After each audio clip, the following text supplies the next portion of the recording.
Hello दोस्तों, a very good morning to all of you. आप सभी का आपके अपने स्टडी चैनल रोज़ पढ़ो स्टडी पॉइंट पर हार्दिक स्वागत है। तो दोस्तों, जैसा कि आपको पता है, हमने बायोलॉजी का इंट्रोडक्शन पिछली वीडियो में कर ही लिया था। आज का जो हमारा टॉपिक है वो है डाइजेस्टिव सिस्टम, जिसको हम हिंदी में पाचन तंत्र कहते हैं। पाचन तंत्र। ओके, तो दोस्तों सबसे पहले हम पढ़ेंगे कि पाचन क्या होता है, व्हाट इज डाइजेशन। ठीक है, जैसा कि आपको पता है, कोई भी व्यक्ति है, ठीक है, उसे एनवायरनमेंट में सर्वाइव करने के लिए एनर्जी की ज़रूरत पड़ती है। ठीक है, ये जो एनर्जी मिलती है ये कहाँ से मिलती है उसको? ये मिलती है फूड से। ठीक है, ये जो एनर्जी मिली ये उसको कहाँ से मिली? फूड से।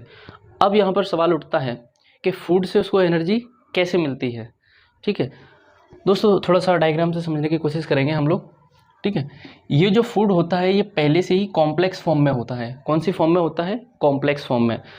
और कॉम्प्लेक्स फॉर्म में होने के कारण बॉडी इसको डायरेक्ट एब्जॉर्प्शन नहीं कर सकती। इसके लिए बॉडी को डिफरेंट स्टेजेस का सामना करना पड़ता है। तो सबसे पहले हमारी जो बॉडी होती है वो क्या करती है? सबसे पहले break down of food in a small particles, कि जो खाने को छोटे छोटे टुकड़ों में तोड़ती है। तोड़ने के बाद उसको जल में घुलनशील बनाती है, वाटर सॉल्युबल बनाती है। उसको बनाने के बाद ये absorption of food in a human body, इस स्टेज पर आकर जो फूड एब्जॉर्ब हो जाता है ह्यूमन बॉडी में। ठीक है, इसी ही प्रोसेस को हम लोग बोल देते हैं डाइजेशन। ओके दोस्तों, आगे हम बात करने वाले हैं सिस्टम की। ठीक है, involvement of different organs for digestional process means पाचन क्रिया में भाग लेने वाले विभिन्न अंगों को हम लोग सिस्टम कहते हैं।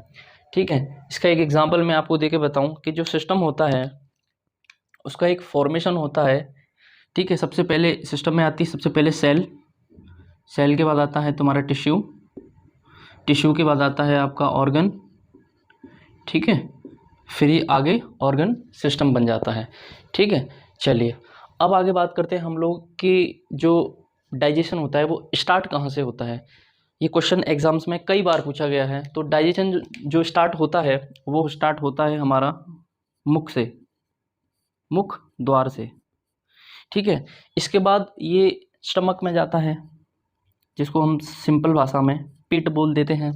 ठीक है, इसके बाद इसमें डिफरेंट एंजाइम्स एंड जूसेस इसको लुगदी फॉर्म में बनाते हैं। ठीक है, गोल बनाते हैं, छोटे छोटे गोल फॉर्म में बनाने के बाद ये स्मॉल इंटेस्टाइन में जाता है, जिसको हम हिंदी में बोल देते हैं छोटी छोटी आंत, छोटी आंत। ठीक है, छोटी आंत में जाने के बाद ये लार्ज इंटेस्टाइन में जाता है, जिसको हम हिंदी में बोल देते हैं बड़ी आंत। ठीक है, बड़ी आंत में जाने के बाद ये रेक्टम में जाता है, रेक्टम के बाद एनस के थ्रू इसका एक्सक्रीशन हो जाता है। ठीक है, अब हम लोग बात करने वाले हैं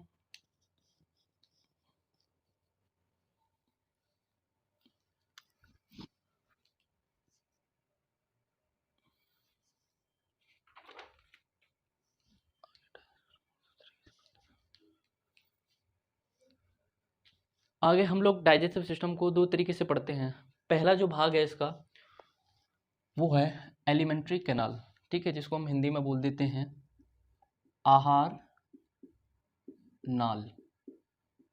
ठीक है, इसके कुछ सब पार्ट होते हैं, जिसको बोलते हैं बक्कल कैविटी, इसको बोल देते हैं हिंदी में मुख गुहा। ठीक है, फिर आता है इसके बाद ईसोफेगस, जिसको हम बोल देते हैं हिंदी में ग्रास नली। फिर आता है इसके बाद स्टमक, जिसको बोल देते हैं आमाशय या पेट। फिर जो आगे पॉइंट आता है इसको बोलते हैं इंटेस्टाइन, हिंदी में इसको बोल देते हैं आंत। ठीक है, ये जो इंटेस्टाइन होती है ये दो प्रकार की होती है, एक स्मॉल इंटेस्टाइन और एक लार्ज इंटेस्टाइन। ठीक है, अब बात आती है एसोसिएटेड डाइजेस्टिव ग्लैंड को, जिसको हम हिंदी में बोल देते हैं सहायक सहायक पाचन ग्रंथियां,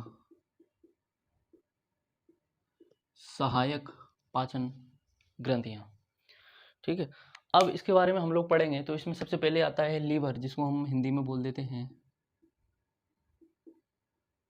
जिगर। और यकृत। ठीक है, हिंदी मीडियम वाले स्टूडेंट्स ज़रा ध्यान दें इस बात पर, कई बार एग्जाम्स में यकृत की जगह जिगर भी दिया गया है, तो दोनों वर्ड आप याद कर लें। अगला जो पॉइंट आता है वो आता है सैलिवरी, जिसको हिंदी में बोल देते हैं हम लोग लार। अगला जो पॉइंट आता है वो आता है आपका पैंक्रियाज, जिसको हम लोग हिंदी में बोल देते हैं अग्नाशय। ओके, तो ये सारा सिस्टम था। अब हम लोग ये देखेंगे कि डायग्रामेटिकली समझेंगे कि कौन से ऑर्गन कहाँ पाए जाते हैं। तो हम स्टार्ट करते हैं शुरू से, हम लोग चलेंगे। ये जो माउथ वाला पार्ट होता है इसको हम लोग बोल देते हैं बकल कैविटी। ठीक है, इसी में ही आपके टीथ आ जाएंगे, इसी में ही आपकी टंग आ जाएगी। इस पूरे वाले भाग को हम लोग बोलते हैं बकल कैविटी, जिसको हम हिंदी में बोल देते हैं मुख गुहा। ओके, फिर इसमें ग्लैंड्स पाई जाती हैं, जिसको हम बोल देते हैं लार। क्या बोल देते हैं? लार। ठीक है। अब दोस्तों इससे थोड़ा सा आगे बढ़ते हैं तो दो पाइप होते हैं आपस में सटे हुए। ठीक है, ये जो आगे वाला पाइप आपको रेडिश में दिख रहा है इसको बोल देते हैं विंड पाइप, जिससे हम एयर ब्रीथ करते हैं, सांस लेते हैं। ठीक है, इसके जो पीछे वाला पाइप होता है इसको हम बोल देते हैं ईसोफेगस, हिंदी में इसको बोल देते हैं ग्रास नली। ठीक है, इसके जब हम इसके नीचे की साइड में बढ़ते हैं तो आगे स्टमक, जैसा कि आपको दिख रहा होगा।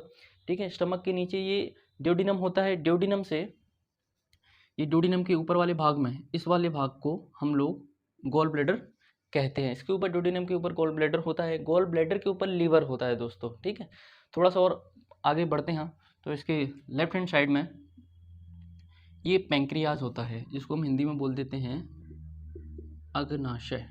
क्या बोलते हैं? अग्नाशय। ठीक है दोस्तों, ये ड्यूडिनम होता है, ये स्मॉल इंटेस्टाइन से जुड़ा हुआ होता है। और स्मॉल इंटेस्टाइन आगे जाकर, जैसा आपको दिख रहा है ब्लू शेप में, आगे जाकर ये स्मॉल इंटेस्टाइन आगे जाकर जुड़ जाती है लार्ज इंटेस्टाइन में, और फिर आगे जाके वो रेक्टम, फिर एनएस के थ्रू एक्सक्रीशन हो जाता है।